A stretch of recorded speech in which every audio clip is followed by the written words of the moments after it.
নমস্কার বন্ধুরা, Bengali story স্টেশনের গল্পের আসরে আপনাদের সবাইকে আরও একবার স্বাগত। যেমন কি আপনারা জানেন, আমরা সব সময় চেষ্টা করি আপনাদের সামনে প্রতি সপ্তাহে নতুন নতুন ভিন্ন স্বাদের গল্প উপস্থাপনা করতে। আমাদের এই প্রয়াস অক্ষুণ্ণ রেখেই আজ আপনাদের শোনাবো একটি সম্পূর্ণ ভিন্ন স্বাদের গল্প। প্রখ্যাত সাহিত্যিক শ্রী প্রভাত কুমার মুখোপাধ্যায়ের রচনা বিএ পাস কয়েদি। গল্প পাঠে আমি আপনাদের গল্প পাঠক বন্ধু তন্ময়, ও আজ আমার সাথে আছে জেলারের স্ত্রী মনোরমার ভূমিকায় দিশা ও ঠিকাদারের স্ত্রী সরোজিনীর ভূমিকায় কোয়েল।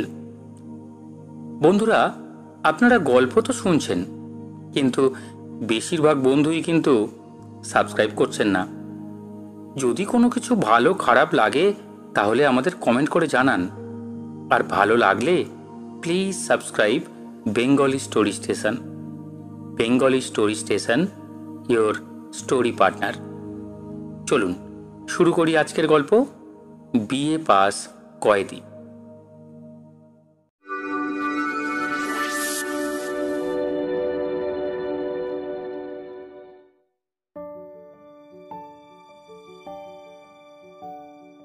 পশ্চিমের একটা শহর, জজের আদালত, ফৌজদারি আদালত, কালেক্টরি প্রভৃতি শহরের ভেতরে হলেও জেলখানাটা শহরের বাইরে 1 মাইল দূরে অবস্থিত।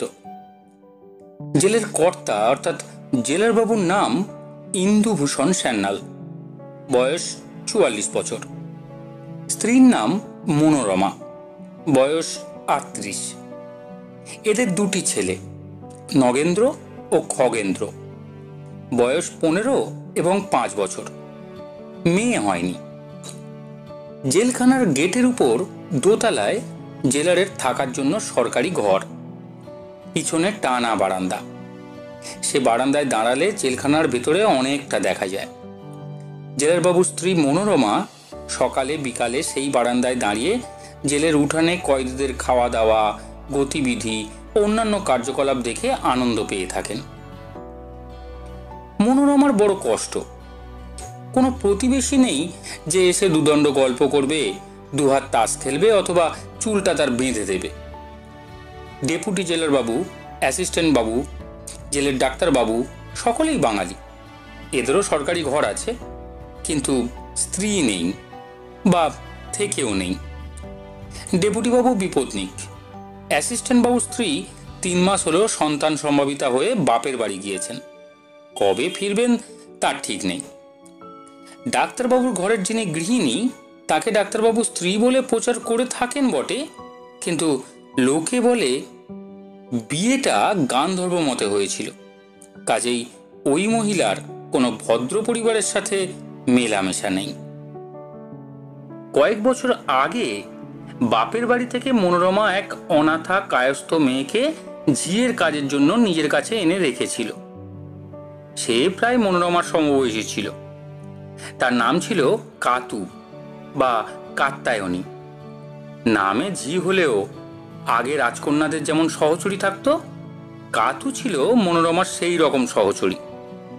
দুজনেই বেশ আনন্দে ছিল, কিন্তু গত বছর কাতুর কোনো এক গুরুজন আত্মীয়ের বিনা বেতনের একটি ঝিয়ের প্রয়োজন হওয়াতে সে ব্যক্তি অনেক স্নেহ, করুণা এবং আক্ষেপ প্রকাশ করে কাত্যায়নীকে চিঠি লেখে এবং অবশেষে তার ছেলে এসে তাকে নিয়ে যায়। মনোরমাকে ঘরের কাজ বেশি করতে হয় না, বামুন আছে, চাকর আছে। তাছাড়া সরকার থেকে 2 জন জল তোলার কয়েদি যায়। তারা সকালে এসে জল তোলে, বাসন মাজে, গরমের সময় পাখার হাওয়া করে। বিকেল 5টার সময় তাদের অবশ্য আবার জেলে ঢুকে যেতে হয়। সাংসারিক কাজকর্ম তেমন নেই। কি করে মনোরমার দিন কাটে? তার স্বামী 2টি মাসিক খবরের কাগজ কেনেন, মাসের প্রথম সপ্তাহটা সেগুলো পড়ে কাটে, আর বাকি 3.5 সপ্তাহ উপন্যাস, তাও কালে ভদ্রে 2-1খানা কেনা হয়। সুতরাং মনোরমার বড় কষ্ট।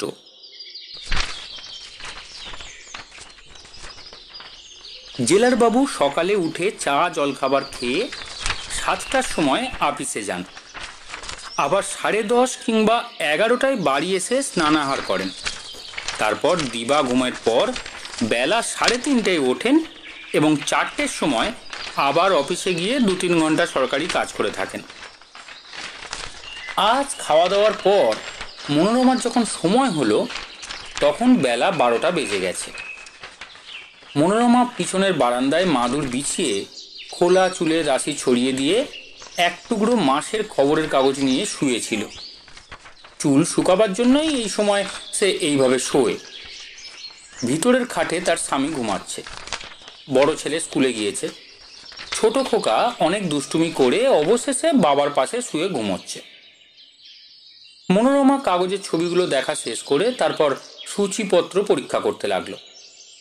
এই সংখ্যায় কটা গল্প আছে সেটাই দেখার বিষয়।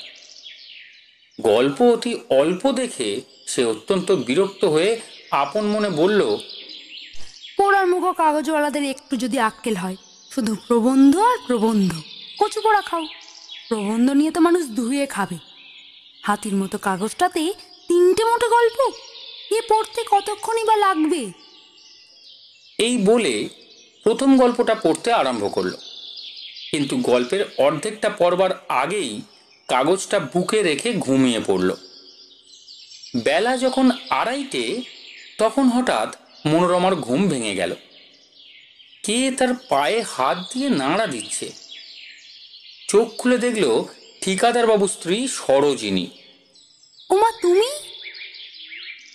বলে মনোরমা উঠে বসল। চোখ মুছতে মুছতে বলল, কতক্ষণ এসেছো ভাই? সরোজিনী বলল, তা প্রায় 8 ঘন্টা হবে। 8 ঘন্টা চুপ করে বসে আছো, আমায় জাগালে না কেন? আহা, অকাতরে শুয়ে ঘুমোচ্ছ, তুলতে মায়া হলো। শেষে যখন দেখলাম ঘুম আর ভাঙে না, তখন কি করি, অগত্যা পাপ কাজটা করেই ফেললাম। তা দিদি, খবর সব ভালো তো? ছেলেপিলে ভালো আছে? 10-12 দিন আসতে পারিনি, মেজো ছেলেটার জ্বর হয়েছিল। মনোরমা বলল, ফটিকের জ্বর হয়েছিল? কি জ্বর? কেমন আছে? এখন বেশ সেরে উঠেছে তো? সরোজিনী বলল, হ্যাঁ ভাই, এখন সেরে উঠেছে তোমাদের আশীর্বাদে। সর্দি জ্বরই হয়েছিল, তবু ভাবনা তো কম হয়নি। 4 দিন হলো জ্বরটা ছেড়েছে। কাল 2টি মাছের ঝোল ভাত খেয়েছে। তোমাদের সব খবর ভালো তো? হ্যাঁ ভাই, আমরা সব ভালোই আছি। বসো একটু, চোখে মুখে জলটা দিয়ে আসি। এই মাসিক কাগজটা ততক্ষণ দেখো। এই বলে মাসিক কাগজটা সরোজিনীর হাতে দিয়ে মনোরমা উঠে গেল। সরোজিনী কাগজের ছবিগুলো দেখা শেষ করে কাগজ রেখে বারান্দায় রেলিংয়ের ফাঁক দিয়ে জেলের উঠোনের দৃশ্য দেখতে লাগলো।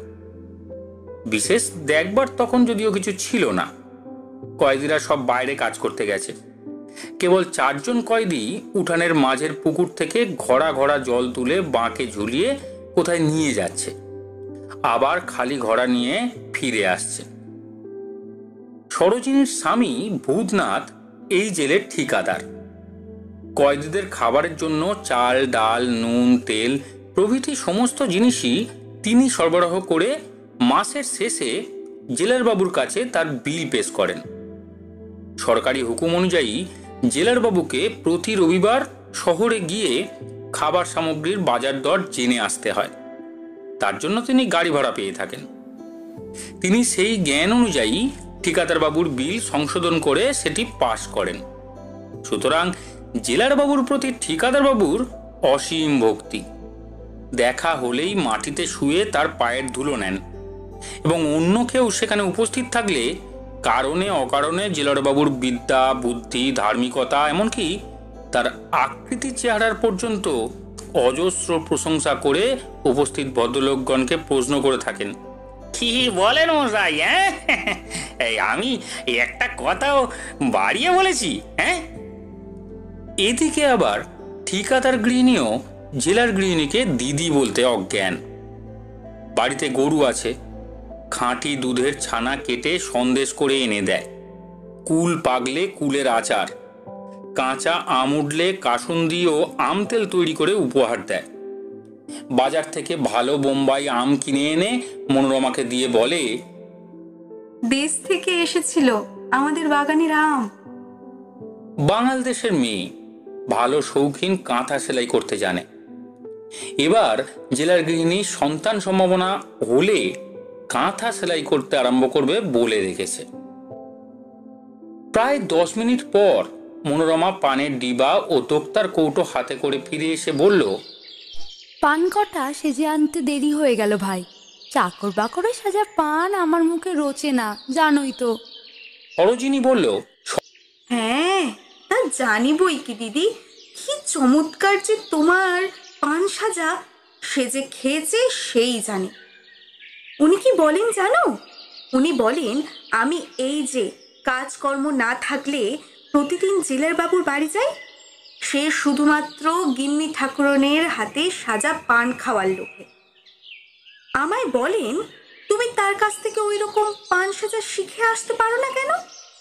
দিও না দিদি, 2-1 দিন শিখিয়ে। আচ্ছা, দেব। বলে মনোরমা মুচকি হাসল, কারণ নিজের হাতে পান সে নিজের জন্যই সেজে থাকে। অতিথি অভ্যাগতদের তো দূরের কথা, সে স্বামীর জন্য পানও মাঝে মাঝে সাজে। কিন্তু সরোজিনী দুঃখ পাবে বলে সে কথা প্রকাশ করল না। পান ও দোক্তা খেতে খেতে দুজনে গল্প করতে থাকলো। 2-4 কথার পর সরোজিনী বলল, ভালো কথা মনে পড়ে গেল, দাও দাও। আমাদের বাড়ির পাশে যে উকিল বাবু আছেন না, আরে কেদার ভট্টাচার্য, তাদের দেশ থেকে একজন অনাথা স্ত্রীলোক এসে রয়েছে। ভদ্রলোক ঘরেরই স্ত্রীলোক, যাতে ব্রাহ্মণ। তার 3 কোণে কেউ নেই, দেশে থাকতে খেতেও পেত না। এখানে এসেছে যদি কোনো ভদ্রলোকের বাড়িতে একটা রান্না বাড়ার কাজকর্ম জোটে আর কি। উকিলবাবুর বাড়িতে আমি তো প্রায় যাই কি না, উকিলবাবুর বউ মেয়েরাও আমাদের বাড়িতে আসা যাওয়া আছে। তোমাদের সব কথা আমি তাদের বলেছি। তাই উকিলবাবুর পরিবার সেদিন বলল, তুমি তো জেলার বাবুর বাসায় প্রায় যাও, জিজ্ঞাসা করো না তাদের, তারা যদি মেয়েটিকে রাখেন। মনোরমা জিজ্ঞাসা করলো, বিধবা তো?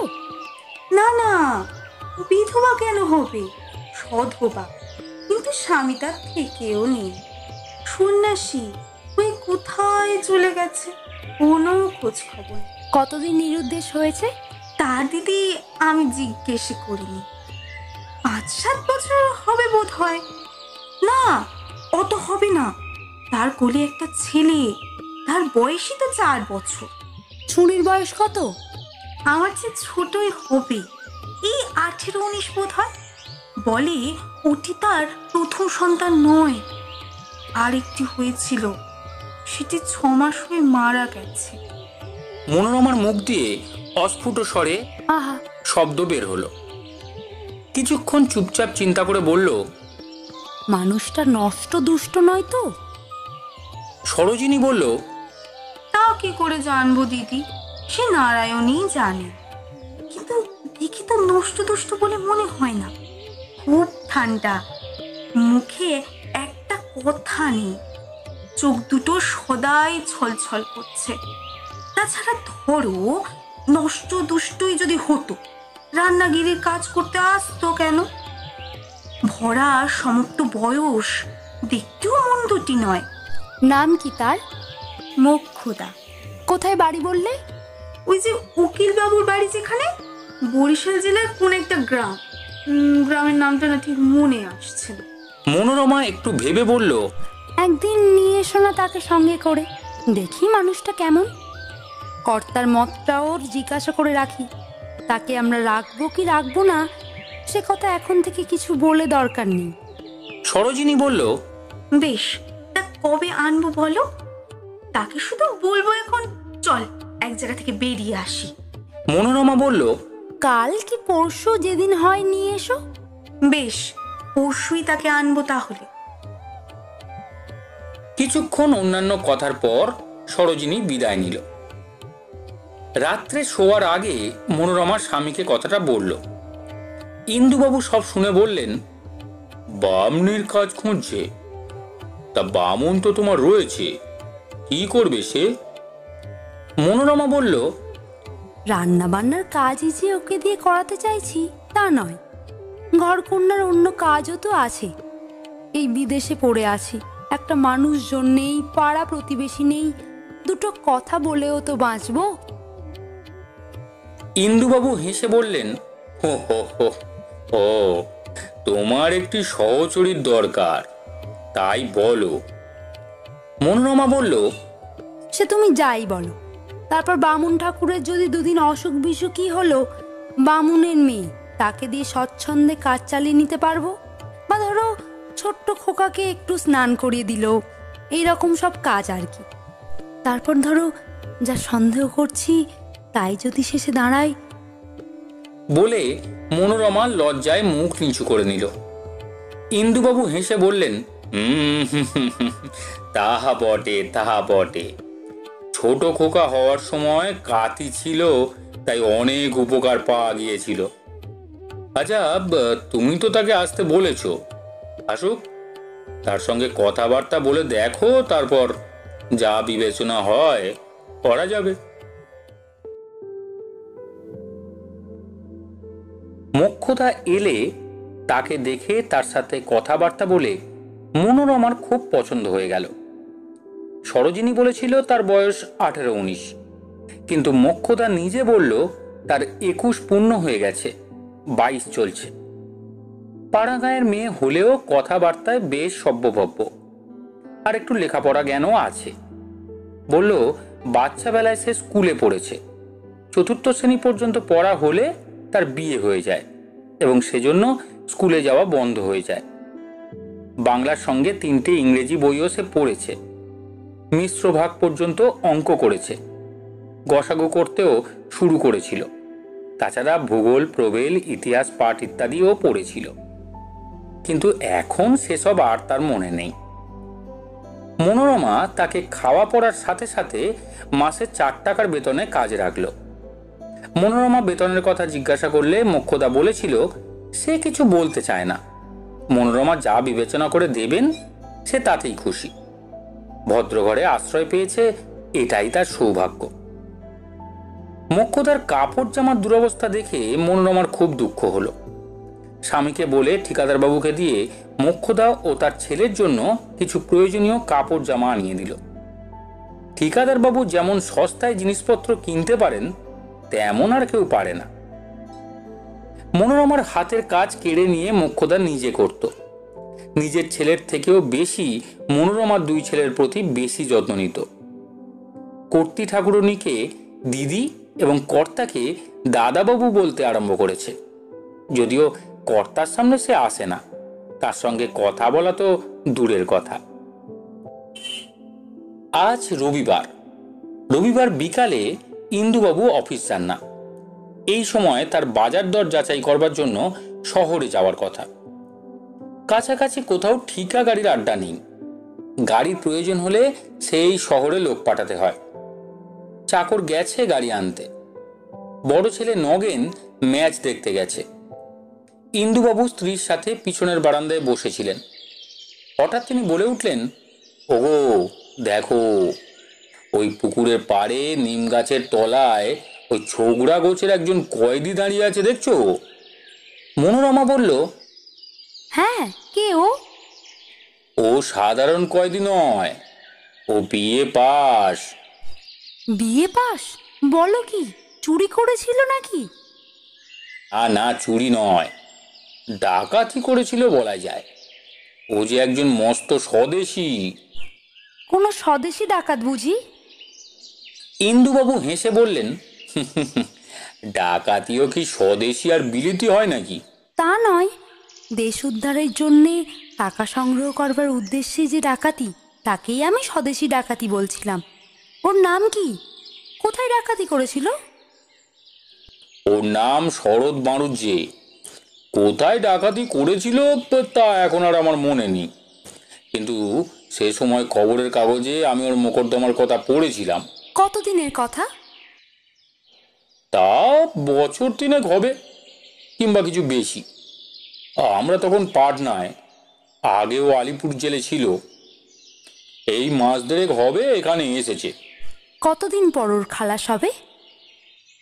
5 বছর জেল হয়েছিল, এখনো মনে হয় বছরখানেক বাকি আছে। যার বিষয়ে এই আলোচনা হচ্ছিল এতক্ষণে সে লোক অদৃশ্য হয়ে গিয়েছিল। মনোরমা বলল, আহা, ব্রাহ্মণের ছেলে, উচ্চ শিক্ষিত, দেখো দেখি একবার কর্মের ফল। কেন বাবু তোরা এসব করিস? কি কাজ এখানে ওকে করতে হয়? আপিসের কাজ করে তো? লেখাপড়া জানা কয়েদি যখন। ইন্দুবাবু বললেন, সাধারণত লেখাপড়া জানা কয়েদি হলে তাকে আপিসের কাজই দেয়া হয় বটে, কিন্তু এ যে অসাধারণ, গভর্নমেন্টের হুকুম নেই, ওকে বাগানের কাজে দিয়েছি, বেশি খাটতে হয় না। প্রত্যেক জেলের সাথেই একটা করে বাগান থাকে, যেখানে জেলের খরচের জন্য শাকসবজি তরকারি পাতি উৎপন্ন করা হয়। জেলের কয়েদিরাও সেসব কাজ করে থাকে। এই সময় চাকর এসে খবর দিল গাড়ি এসেছে। ইন্দুবাবু তৈরি হওয়ার জন্য উঠে গেলেন। রাত্রে খাওয়া দাওয়া করে মনোরমা স্বামীকে বলল, ওগো দেখো, আমাদের মোক্ষদা ওই ছেলেটির সম্পর্কে অনেক কথা জানে। তুমি আমি যখন কথা বলছিলাম, খয়ের ভেতর পান সাজাতে সাজাতে ও বসে শুনছিল। কোন ছেলেটি? ওই যে তোমার বিয়ে পাশ করা ডাকাত শরৎ মুখুজ্জে নাকি। শরৎ বাঁড়ুজ্জে? যখন ঢাকায় ওর মোকদ্দমা হয়েছিল, খবরের কাগজের সব কথা মোক্ষদা পড়েছিল। বলল ও তো ডাকাতি করেনি, গভর্নমেন্ট অন্যায় করে ওকে জেলে পুরেছে। বিয়ে পাশ করে ঢাকা জেলার কোন স্কুলে নাকি হেডমাস্টারি করত। সেখানে ওরা নাকি একটা সমিতি করেছিল। সেই গ্রামের আর আশেপাশের গ্রামের অনেক ছোঁড়া সেই সমিতির মেম্বার ছিল। ও ছিল সেই সমিতির সভাপতি। কাছে একটা বড় গ্রামে কি সাহা নাম বলল, তার কাপড়ের দোকান ছিল। ওরা বারবার নিষেধ করা সত্ত্বেও সে বিলেতি কাপড় আমদানি করে দোকানে বিক্রি করেছিল। টাকার মহাজনীও করত। গরিব চাষিদের বেশি সুদে টাকা ধার দিয়ে ক্রমে তাদের জমি জমা নিলাম করে নিয়ে তাদের সর্বনাশ করত। এইভাবে সেই সাহাপুরার মুখও অনেক টাকা জমিয়েছিল। স্বদেশীওয়ালারা কত বারণ করে, তবু সে শোনে না। তাই তাকে শাস্তি দেওয়ার হিসাবেও বটে, দেশের কাজে লাগাবার জন্যেও টাকা সংগ্রহের জন্য বটে, সমিতির লোকেরা নৌকা করে গিয়ে এক রাতে সেই সাহা মহাজনের বাড়িতে ডাকাতি করেছিল। তাদের মধ্যে কেউ কেউ ধরা পড়ে। একজন মহারানীর সাক্ষী হয়ে সব কথা প্রকাশ করে দেয়। ওই শরৎ বাড়ুজ্জে ওই সমিতির সর্দার ছিল কিনা, তাই গভর্নমেন্ট রাগে ওকে শুদ্ধ জেলে পুরে দিয়েছে। নইলেও নিজে ডাকাতি করেনি, ডাকাতদের সঙ্গেও ছিল না। ইন্দুবাবু বললেন, আমিও খবরের কাগজে ওই রকমই কি যেন একটা পড়েছিলাম, এখন মনে হচ্ছে। তা তোমার সহচরী ওই দেশেরই লোক বুঝি? না না, ওর বাপের বাড়ি শ্বশুর বাড়ি দুই তো বরিশাল। এ হলো ঢাকা জেলার ঘটনা। ও খবরের কাগজে সেই সময় পড়েছিল বলল। ইন্দুবাবু বললেন, আমিও তো পড়েছিলাম, আমার মনে ছিল না। ওর খুব স্মরণ শক্তি তো। মনোরমা বলল, খবরের কাগজ পড়ার ওর ভারী শখ কিনা। তোমার যে ইংরেজি কাগজ আসে ও তো পড়তে পারে না। একদিন বলছিল, দাদাবাবু একখানা বাংলা কাগজ নেন না কেন, তাহলে আমরাও পড়তে পারি। ইন্দুবাবু বললেন, একখানা ইংরেজি কাগজ নিচ্ছি, আবার একখানা বাংলা, এত টাকা কোথায়? মাসখানেক পরে ইন্দুবাবুর রান্নার বামুন 3 মাসের ছুটি চাইল। দেশে তার শ্বশুর নাকি মারা গেছে, মেয়েই তার একমাত্র সন্তান। জমি জায়গা যা কিছু শ্বশুর রেখে গেছে সমস্তই তার প্রাপ্য, কিন্তু বদমাইশ জ্ঞাতিরা সেসব জবরদখল করবার চেষ্টায় আছে। এই বলে কয়েকদিন পরেই বামুন ঠাকুর দেশে চলে গেল। ঠিকাদার বাবুর সাহায্যে অন্য একজন রাঁধুনির খোঁজ চলতে লাগলো।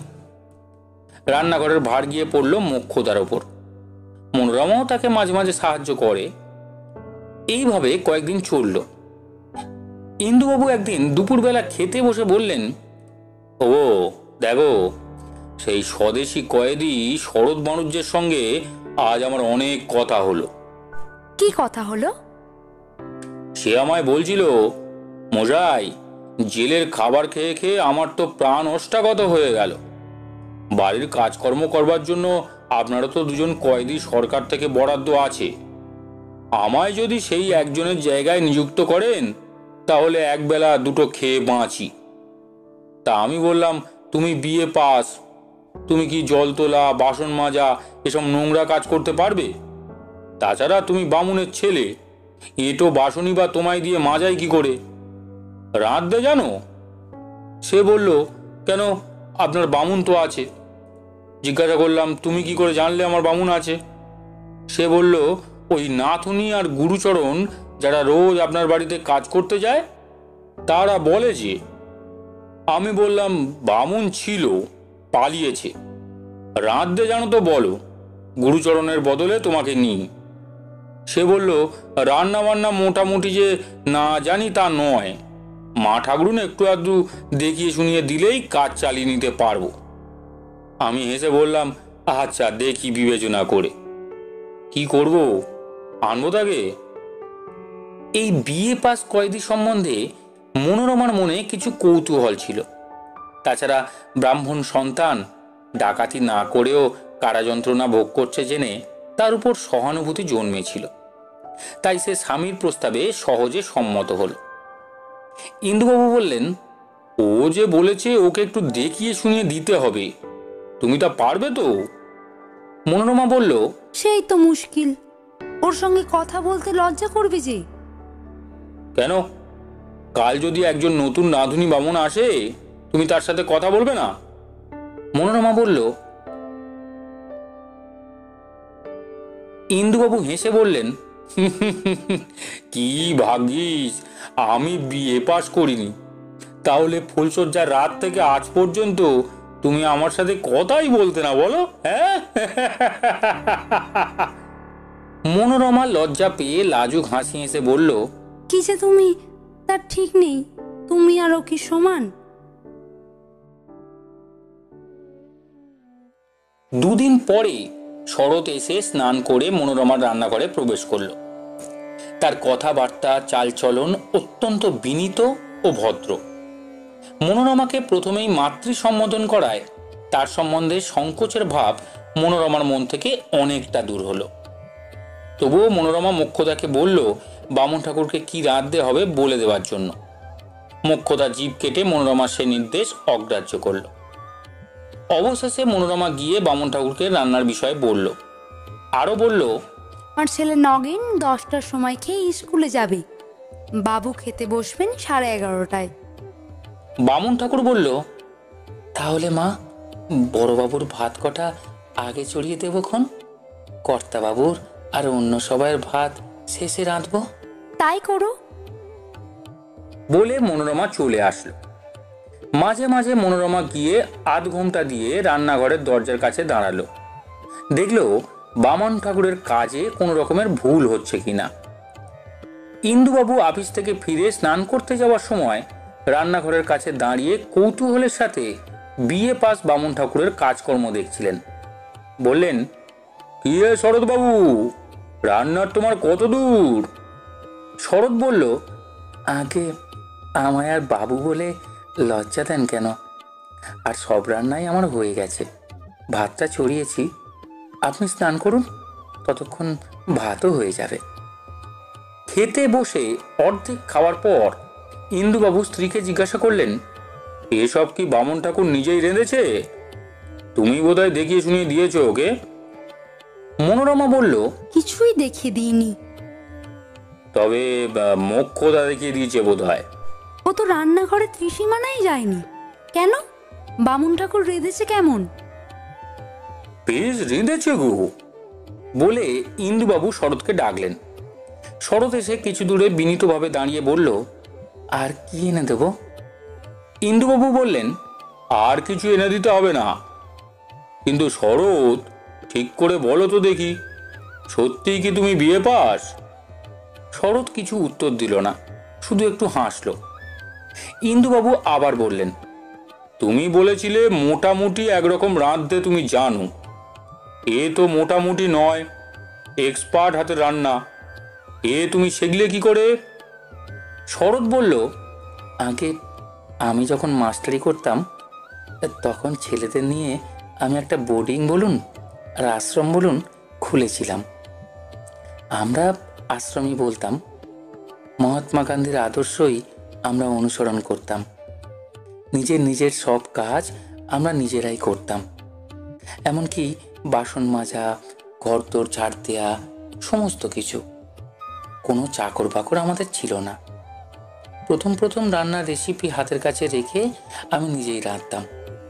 ছেলেরা পালা করে আমায় সাহায্য করত। ক্রমে তারাও সব শিখে ফেলল। তারপর মাঝে মাঝে রাঁধতাম, পালা ছিল, হাতে কলমে শেখা আর কি। ইন্দুবাবু হাসতে লাগলেন।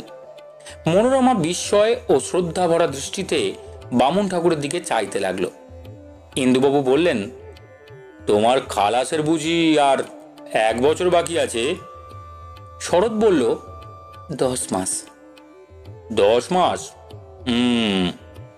হয়তো গুড কন্ডাক্টের জন্য 1 মাস তুমি রেহাই পাবে। তবে তুমি স্বদেশী কয়েদি, বলা যায় না, এ অনুগ্রহ গভর্নমেন্ট তোমায় নাও করতে পারে। আপাতত আমি একটা ব্যবস্থা করছি, সারাদিন তুমি আমার বাড়িতেই থাকবে। ওবেলা খাবার টাবারগুলো করে দিয়ে 5টার সময় জেলে ঢুকবে। সারাদিন বসে তুমি কি করবে? হ্যাঁ, তুমি তোমার আত্মজীবন চরিত লেখো। খালাস হয়ে সে বই তুমি ছাপবে। স্বদেশীর যেমন হিড়িক, তোমার বই হু হু করেই বিক্রি হবে।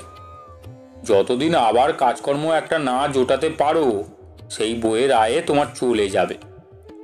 শরৎ বলল, যে আঁকে, আপনার এই পরামর্শ খুবই ভালো।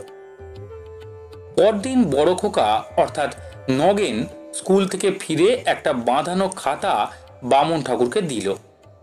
মা তাকে পয়সা দিয়েছিল। 3 মাস কেটে গেল, কিন্তু ইন্দুবাবুর বামুন ঠাকুর ফিরে আসলো না।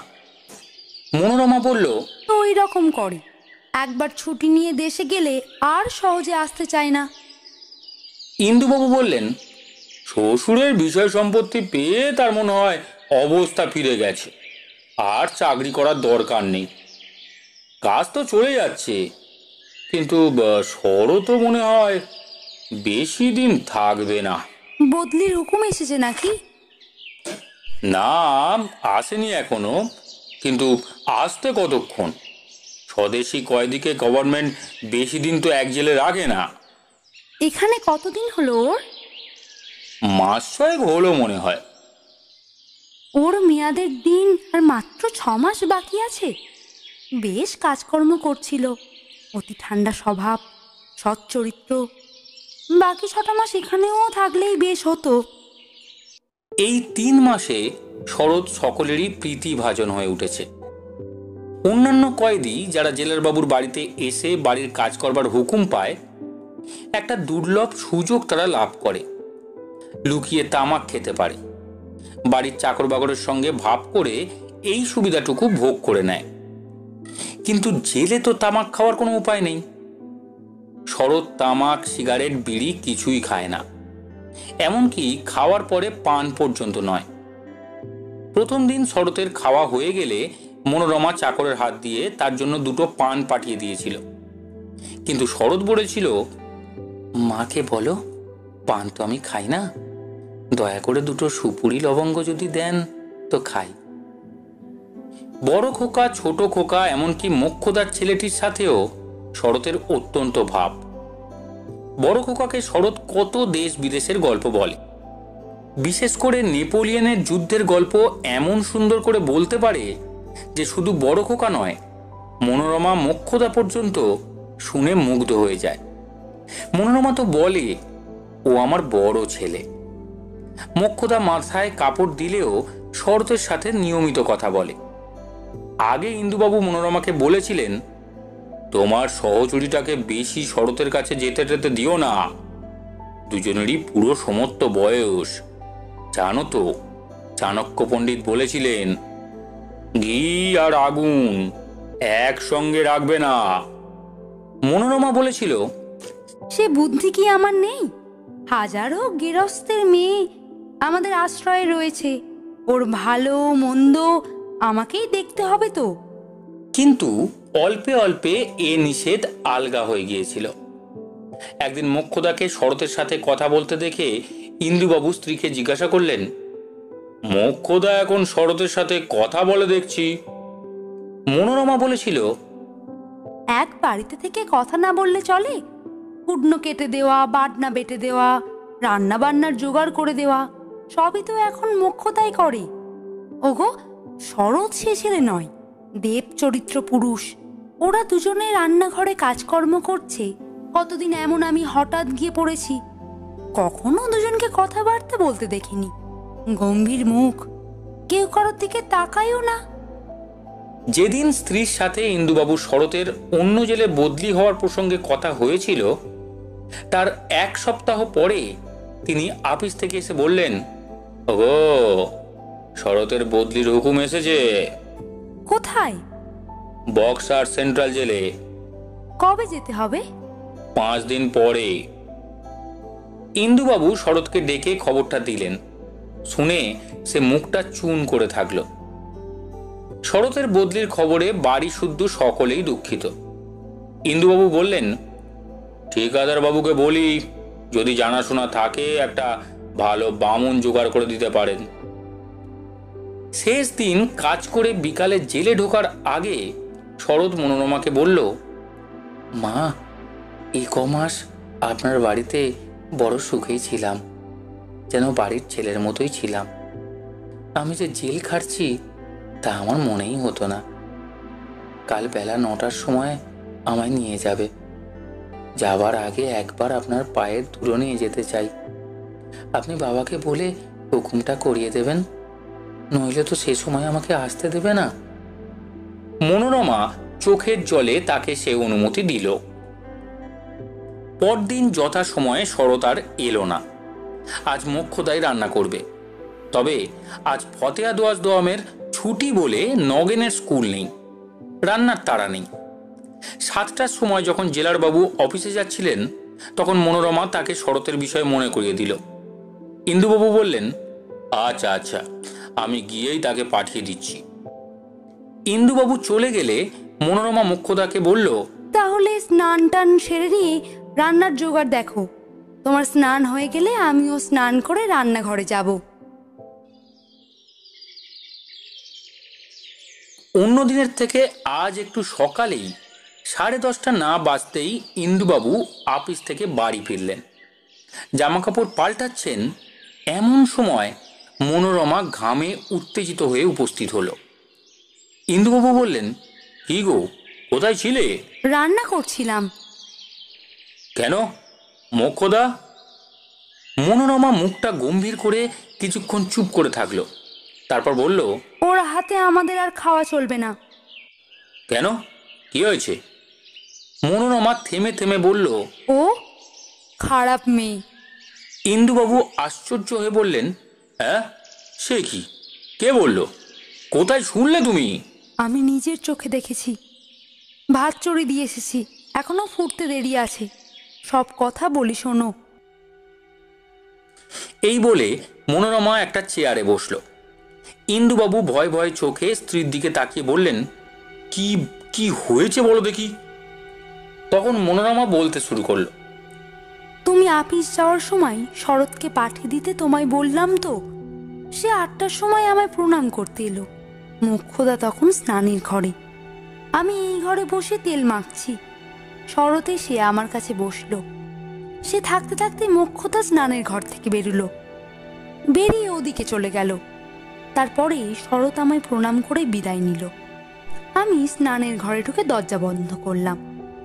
স্নান করতে গিয়ে দেখি আমার গামছাটাও নেই। আবার বেরিয়ে গামছা খুঁজতে খুঁজতে রান্নাঘরের বাইরে দেখি শরৎ আর মোক্ষদা দুজনে জড়াজড়ি করে দাঁড়িয়ে রয়েছে। মোক্ষদার মাথা শরতের কাঁধের ওপর, দুজনে একেবারে জ্ঞান শূন্য। তারপর মোক্ষদার মাথাটা শরৎ তুলে তার মুখে চুমু খেয়ে চোখ মুছতে মুছতে পিছনে সিঁড়ি দিয়ে নেমে গেল। মনে করেছিল গিন্নিমা তো স্নানের ঘরে বন্ধ, কেউ আমাদের দেখতে পাবে না। তুমি যে দাঁড়িয়ে আছো সেটা শরৎ দেখলো? না। আর মোক্ষদা? হ্যাঁ, মোক্ষদা দেখলো বই কি, একটু পরেই। তুমি কি বললে? রাগে আমার ব্রহ্মাণ্ড চলে যাচ্ছিল। আমি দাঁড়িয়ে দাঁড়িয়ে থরথর করে কাঁপছিলাম। মুখ দিয়ে আমার কথা বেরোচ্ছিল না। কোনো রকমে শুধু বললাম, মোক্ষদা তুমি আর রান্নাঘরে ঢুকো না। বলেই আমি গামছাটা নিয়ে ঘরে গেলাম। প্রায় 15 মিনিট ধরেও স্নান করতে পারলাম না। কাঠের মূর্তির মতো বসে রইলাম। তারপরে স্নান সেরে মাথা মুছতে মুছতে ঘরে গিয়ে দেখি কয়েদিদের নিয়ে যাওয়ার জন্য জেলের গাড়ি গেটের সামনে দাঁড়িয়ে আছে, আর মোক্ষদা জানালার গড়াত ধরে দাঁড়িয়ে হাঁ করে গেটের দিকে তাকিয়ে আছে। আমি যে ঢুকেছি বিবির হুঁশ পর্যন্ত নেই। ইন্দুবাবু বললেন, হ্যাঁ তুমি দেখে ফেলেছো জেনেও? তারপরেও লজ্জা শরম একেবারে বিসর্জন? মনোরমা বলল, ওগো বুঝছো না, ধরা পড়ে দুকান কাটা হয়ে গেল কিনা। এক কান কাটা যায় গায়ের বার দিয়ে, দুকান কাটা যায় গায়ের ভিতর দিয়ে। কোথায় সে এখন? পালিয়েছে নিশ্চয়ই। পালাবে কেন?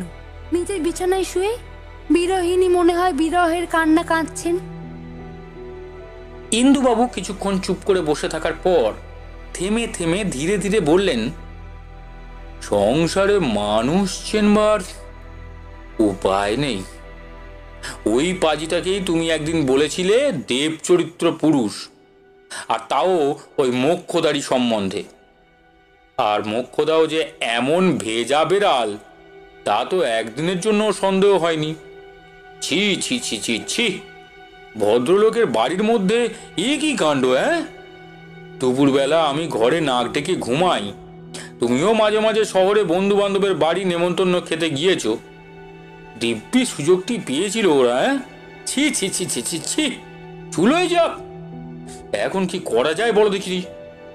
মনোরমা বলল, ঝাঁটা মেরে বিদায় করা ছাড়া এখন আর কি উপায় আছে?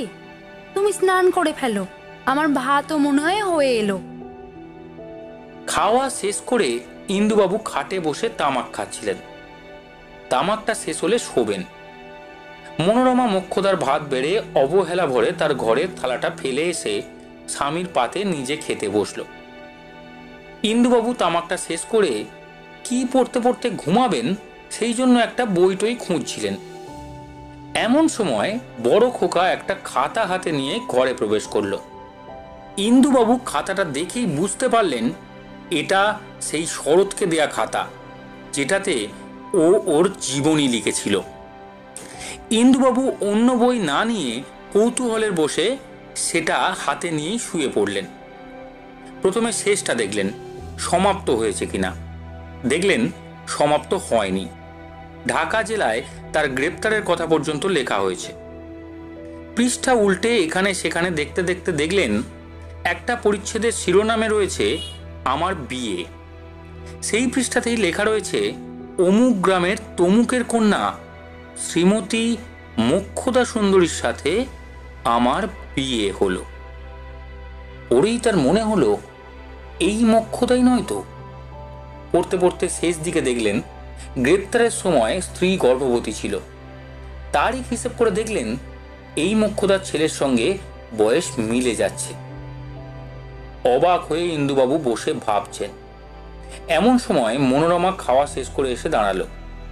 ইন্দুবাবু বললেন, ও এই মোক্ষদাকে একবার এখানে ডাকো তো। কেন? বিশেষ দরকার, এক মুহূর্ত দেরি করো না, যাও যাও যাও, এক্ষুনি ডেকে আনো। মনোরমা মোক্ষদার ঘরে গিয়ে দেখল সে যেমন শুয়েছিল তেমনই শুয়ে আছে। তার ভাত যেমন তেমন পড়ে আছে। কর্তার জরুরি তলব মনোরমা কঠোর স্বরে তাকে জানালো। কাঁদতে কাঁদতে মনোরমার পিছনে মোক্ষদা ঘোমটা দিয়ে এসে দাঁড়ালো। ইন্দুবাবু জিজ্ঞাসা করলেন, মোক্ষদা, ওই শরৎ কয়েদি কি তোমার স্বামী? মোক্ষদার চোখে আঁচল দিয়ে কাঁদতে কাঁদতে হ্যাঁ সূচক মাথা নাড়ল। আচ্ছা, তুমি তাহলে এখানে হঠাৎ করে এসে পড়োনি? তোমার স্বামী এখানে বদলি হয়ে এসেছে জেনেই তুমি এসেছিলে? মোক্ষদা আবার আগের মতন হ্যাঁ সূচক মাথা নেড়ে যাবার উপক্রম করল। ইন্দুবাবু কাঁপা কাঁপা গলায় বললেন, মোক্ষদা, অন্যায় সন্দেহ করবার জন্য তুমি আমাদের মাপ করো। মোক্ষদা গলায় কাপড় দিয়ে ভূমিষ্ঠ হয়ে ইন্দুবাবুকে প্রণাম করল। মনোরমা সন্দেহ ভরা চোখে জিজ্ঞাসু দৃষ্টিতে স্বামীর দিকে তাকালো। ইন্দুবাবু চোখ নিচের দিকে করে বললেন, মোক্ষদা সত্যি কথাই বলছে। মনোরমা তখন চল চল বলে আদর করে মোক্ষদার হাত ধরে তাকে নিয়ে গিয়ে জোর করে ভাতের থালার কাছে বসালো। পরে জানতে পারা গেল, বহুদিন স্বামীর অদর্শন সহ্য করতে না পেরে তাকে মাঝে মাঝে শুধু যদি চোখের দেখা দেখতে পায়, এই আশায় জেলখানার কোনো বাবুর বাড়িতে চাকরি করবার উদ্দেশ্য নিয়েই মোক্ষদা এ শহরে এসেছিল। প্রতিবেশী ঠিকাদার বাবুর স্ত্রীর এ বাড়িতে যাতায়াত আছে শুনে সে হাতে স্বর্গ পেয়েছিল। অবশ্য সে এতটা আশা করেনি যে যে বাড়িতে কাজে নিয়োজিত হবে সে, তার স্বামীও সেই বাড়িতে প্রতিদিন আসবে, তার সাথে কথাবার্তা বলার সুযোগ পাবে। মনোরমা বলল, দেখো, একটা কথা আমার মনে হচ্ছে। কি? শরৎ সেই যে তোমায় বলেছিল, জেলের খাবার খেয়ে আমার প্রাণ গেল, আপনার বাড়ি আমি রাঁধব। তার কারণ আছে। মুখোদা প্রায় পিছনের বারান্দায় দাঁড়িয়ে জেলের উঠান দেখত। আমি ভাবতাম বুঝি মজা দেখছে। তখন কি জানি ও স্বামীকে দেখছে।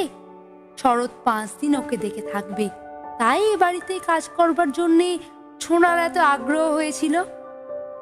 ইন্দুবাবু বললেন, তাই সম্ভব, কিন্তু আশ্চর্য ধৈর্য ওদের। 3 মাস ছিল দুজনে এক বাড়িতে, অথচ শেষ দিন ছাড়া।